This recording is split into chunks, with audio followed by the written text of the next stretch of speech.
Bom, queria aproveitar também essa última análise que nós estamos fazendo antes das eleições para falar um pouco da campanha do PCO, que é um dado muito importante, né? Primeiro, é importante dizer que nós realizamos a maior campanha eleitoral que o partido já realizou até hoje, e muito maior do que em todas as outras oportunidades. E isso, apesar do fato de que nós recebemos o fundo eleitoral com aproximadamente um mês de atraso em relação a todos os demais partidos, numa eleição que dura menos de 2 meses, que é essa eleição bizarra do Brasil, né? Com tudo isso, nós conseguimos superar as dificuldades, né? E nós fizemos uma gigantesca, pelo menos do nosso ponto de vista, mas eu acho que a gente pode considerar até do ponto de vista de vários outros partidos, campanha de rua, que era o que nós havíamos nos proposto a fazer. Logicamente, nós não pudemos colar cartaz, porque é totalmente proibido, né? A única campanha de rua que você pode fazer efetivamente é a distribuição de material, que foi o que nós fizemos. Nós fomos aí no país inteiro, né? Em várias cidades, para todos os lados, né? Nós estamos ainda para fechar os totais dessa campanha, né? Mas nós imprimimos aí mais de 6 milhões de panfletos que estão sendo, se não forem todos distribuídos, vão ser distribuídos numa grande proporção, né? Principalmente aqui em São Paulo, que é o principal estado do país. Só aqui em São Paulo nós distribuímos mais de 2 milhões de panfletos apenas nas 3 últimas semanas. É uma verdadeira proeza. Eu duvido que algum partido tenha feito isso, né? Duvido. Nós organizamos panfletagem em todo o país, né? Nessas 3 últimas semanas foram mais de 2.000 panfletagens. Quer dizer, nós podemos aqui nos orgulhar de ter colocado em marcha aí uma verdadeira máquina de agitação política durante a eleição, né? E isso daí, né, inclusive, se refletiu nas próprias pesquisas eleitorais, o que é curioso, né, considerando o que são as pesquisas eleitorais. Queria até falar para os companheiros o seguinte: nós aparecemos aí com 1% para o governo em São Paulo, numa eleição muito polarizada, né? 1% para o governo no Rio de Janeiro, também eleição polarizada. Na Bahia, nós aparecemos com 1%, chegamos a aparecer com 3% para a eleição para o governo. Na Paraíba, 1%. No Piauí, 1%. No Tocantins, 1%. E no Amapá, 1%. Para o Senado, nós temos resultados ainda mais interessantes nas pesquisas, né? Em Santa Catarina, 3%, chegamos a ter 4% em Santa Catarina, no Senado.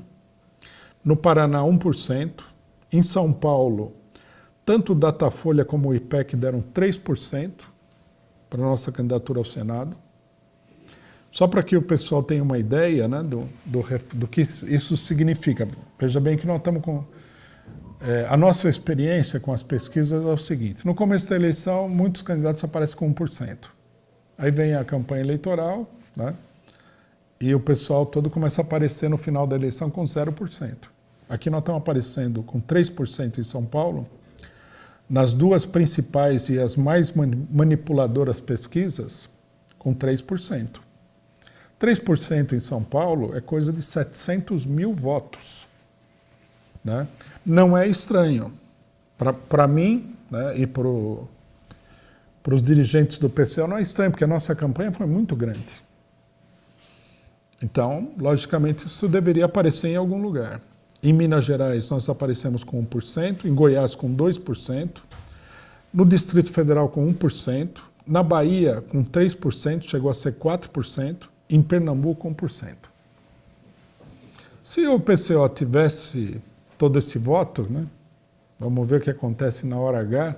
Apesar que hoje essas pesquisas são de ontem, né? A eleição é amanhã. Sei lá, né? Aí tem o mistério eleitoral, né? Que acontece sempre. O PCO teria aí 2 ou 3 milhões de votos no país inteiro. Seria uma coisa muito importante, né? Não sei se vai acontecer, não estou dizendo que vai acontecer, mas qualquer coisa que aconteça vai refletir, né, em alguma medida a campanha que nós fizemos, né? Para se ter uma ideia dessa campanha, aqui no estado de São Paulo fizemos campanha em várias cidades e fizemos uma boa parte da campanha na capital, onde nós fomos a todas as regiões da cidade. Só aqui em São Paulo foram 2 milhões de panfletos nessas últimas 3 semanas em que os militantes estiveram aí panfletando intensamente. Qual que é a importância disso? Porque com 1%, 2%, 3%, nós não vamos eleger ninguém, provavelmente, né? Provavelmente não vamos eleger ninguém. Mas reflete o fortalecimento do partido, né? Reflete o avanço e a consolidação de um partido que é um partido que está nas ruas para mobilizar, né, a população em torno do seu programa. E nós fizemos realmente um enorme trabalho de mobilização. Vamos ver como isso vai se refletir finalmente no resultado eleitoral, né? Mas uma coisa é certa, de qualquer maneira, essa campanha é uma campanha vitoriosa para o partido. Isso é importante porque nós sabemos que há uma tendência, né, muito séria da parte do Estado capitalista. Vamos ver como é que isso fica no caso da vitória do PT, né, que pode desmontar, pode desarmar um pouco essa tendência, colocar o PCO na ilegalidade. Caçar o registro do partido, né? Então, a votação nesse sentido seria importante para combater essa tendência. Se não aparecer voto nenhum na urna, infelizmente, nós vamos ficar com a pulga atrás da orelha, né? Nós não podemos falar que foi fraude nem nada, mas, logicamente, que nós vamos ficar muito desconfiados do que aconteceu com a nossa votação. Mas eu acho que não vai ser tão assim, né? É possível que o voto todo não apareça por uma série de mecanismos, mas uma parte dessa votação vai aparecer, né? E isso daí é um fator que contribui para a preparação de uma nova etapa política. Se o Lula for presidente, abre-se uma nova situação política. Não no sentido que foi colocado antes de fechar um ciclo, mas abre-se uma nova situação dentro da etapa geral que nós estamos vivendo. Se ganhasse, por exemplo, o Bolsonaro, outro candidato, também é a mesma coisa. E nós temos que nos preparar para isso, né? Da maneira como a situação está indo, é uma situação muito indefinida, mas tudo aponta para um agravamento da crise social e, consequentemente, uma mobilização maior da população. Se as tendências inflacionárias se consolidarem, é bem provável que elas se consolidem, vamos ver como é que vai ficar, a mobilização operária tende a ser grande, né? Para que essa situação não se consolide, o governo Lula precisaria fazer, ao entrar no governo, uma política de austeridade, que é uma política muito contraditória também, a qual, obviamente, nós vamos nos opor se acontecer de uma maneira muito, muito forte, né? O problema de um governo popular não é equilibrar as contas do Estado, é satisfazer as vontades e as necessidades da população.